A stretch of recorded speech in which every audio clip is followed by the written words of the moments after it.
Hi అండి, నమస్తే friends. ఇవాళ మీకు చూపించే రెసిపీ ఏంటంటే తొలకరి చిరుజల్లులలో చిగురించి చింత చిగురుతో కమ్మగా ఉండే చింత చిగురు పప్పుని ఇవాళ మీకు చేసి చూపించబోతున్నానండి. ఇప్పుడు ఈ చింత చిగురు పప్పుని ఎలా తయారు చేయాలో వీడియోలోకి వెళ్ళి చూసిద్దాము. ఫ్రెండ్స్, ఇదిగోండి చూడండి, ఇప్పుడే కదా చిరుజల్లులు స్టార్ట్ అయిపోయాయి కదండి. చింత చిగురు వచ్చేసింది. నేనైతే చింత చిగురు తెచ్చేసుకున్నానండి.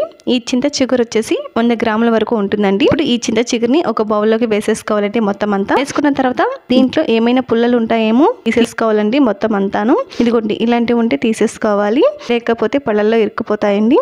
ఇప్పుడు ఈ చింత చిగురిని 2-3 సార్లు శుభ్రంగా కడగాలండి. ఇదిగోండి నేనైతే వాష్ చేసేసుకొని ఈ చింత చిగురులో నీళ్లు పోసేసుకొని ఈ గిన్నెని పక్కన పెట్టేసుకోవాలండి. పక్కన పెట్టేసుకున్న తర్వాత ఇప్పుడు ఒక కుక్కర్ తీసేసుకొని 1 కప్పు వరకు కందిపప్పు వేసుకోవాలి. ఈ కందిపప్పుని 2-3 సార్లు శుభ్రంగా కడుక్కోవాలండి. ఇలా కందిపప్పుని కడుక్కున్న తర్వాత దీంట్లోకి 2 కప్పుల వరకు నీళ్లు పోసుకోవాలి. 1 కప్పు కందిపప్పుకి 2 కప్పుల వరకు నీళ్లు పోసుకోవాలండి. అలాగే 1 స్పూన్ వరకు పసుపు వేసేసుకొని కుక్కర్ మూత పెట్టేసుకొని 4 విజిల్స్ వరకు రానివ్వాలండి. పప్పు మెత్తగా ఉడికిపోవాలి. చూడండి ఫ్రెండ్స్, ఇక్కడ పప్పు అయితే ఉడికిపోయింది కదా మెత్తగానం. ఇప్పుడు గరిటతో ఒకసారి కలిపేసేసుకోవాలండి.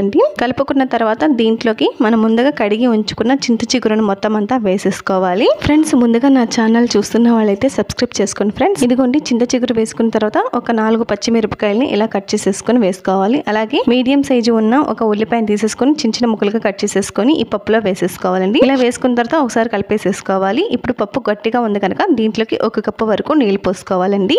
ఇలా పప్పులో నీళ్లు పోసుకున్న తర్వాత గరిటతో ఒకసారి కలిపేసేసుకోవాలండి. ఈ విధంగా పల్చగా ఉండాలన్నమాట. మీకు కొంచెం గట్టిగా అనిపిస్తే కనుక పప్పు మరి కొంచెం నీళ్ళు పోసుకోండి, సరిపోతుంది. ఇప్పుడు ఈ కుక్కర్ని పక్కన పెట్టేసుకొని స్టవ్ వెలిగించుకొని బాండి పెట్టేసుకోవాలి. బాండి పెట్టేసుకున్న తర్వాత 2 స్పూన్ల వరకు నూనె పోసేసుకోవాలండి. నూనెని బాగా వేడి చేసుకున్న తర్వాత 1 స్పూన్ వరకు ఆవాలు, అలాగే 1/2 స్పూన్ వరకు జీలకర్ర, 1 స్పూన్ వరకు మినపప్పు, అలాగే ఎండుమిర్చి, కరివేపాకు కూడా వేసేసుకోవాలి. ఆవాలు చిటాపట అన్న తర్వాత దీంట్లోకి 1 స్పూన్ వరకు ఇంగువ వేసుకోవాలండి. ఇంగువ పప్పులో వేయడం వల్ల పప్పు రుచి అనేది చాలా బాగుంటుంది, వాసన కూడా కమ్మగా ఉంటుందండి. ఇదిగోండి ఈ తిరగమాత మొత్తం వేగిపోయిన తర్వాత 2 గరిటెల పప్పు వేసేసుకొని ఈ తిరగమాతను ఒకసారి కలిపేసేసుకొని ఈ తిరగమాత మొత్తం ఈ పప్పులో వేసేసుకోవాలి. పప్పులో వేసుకున్న తర్వాత ఒకసారి కలిపేసేసుకోవాలండి. ఈ తిరగమాత మొత్తం కలిసేలాగా పప్పులోను కలుపుకున్న తర్వాత దీంట్లోకి 1 స్పూన్ వరకు సాల్ట్ వేసుకోవాలి. మీరు తగినంత వేసుకోండి, తినేదాన్ని బట్టి ఉప్పు అనేది, కారం అనేది. అలాగే 1 స్పూన్ వరకు కారం వేసుకున్నాను. ఉప్పు కారం వేసుకున్న తర్వాత ఒకసారి కలిపేసేసుకోవాలి. కలుపుకున్న తర్వాత దీంట్లోకి 1 రెబ్బ వరకు చింతపండు వేస్తున్నాను.